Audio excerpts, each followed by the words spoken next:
So guys, now we are going to see the is displayed method, is enabled method and is selected method. But normally the is selected method is used when there is some checkbox and something like that, so that you can select something. But we don't have any example on that, so we are not going to use that thing. It is kind of similar like is displayed and is enabled. So we are going to see these first two methods, okay, is displayed and is enabled. You can also try to check the is selected method as well by yourself, okay. So we have our website. Okay, let me close the inspect. Yeah, perfect. So now if I go into the sign up section, you can see it's opened a form, right? It has username, first name, last name, email address and password and confirm password, whatever that is. Okay, so if I right click on the inspect, you can see that it has a name, user login 454, whatever that is. This is the name of this particular input tag, right? So we are going to see if it is displayed or not. Okay, so the is displayed or is enabled or is selected, this all returns true or false.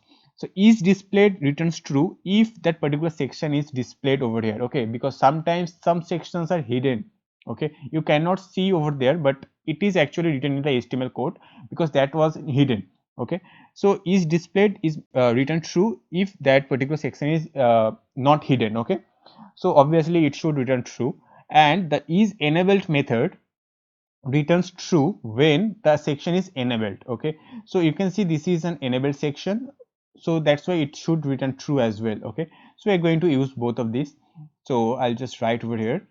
We already opened our refiner.com courses section. Okay, we have to go back. Okay, now we are going to click on that sign up button, and because we want to check only the is displayed and is enabled, so I'll just write over here user underscore element is equals to driver dot find element. Now we are going to use one more new thing, that is find element by name. Okay, we already use find element by class name, id, link, text and xpath. Now we are going to use find element by name. Okay, because we already have this name attribute over here, you can see the name is user login 454, right? So we are going to copy this thing and paste it over here. Yeah, perfect. Well, I need to put it into the quotation mark. Yeah, perfect.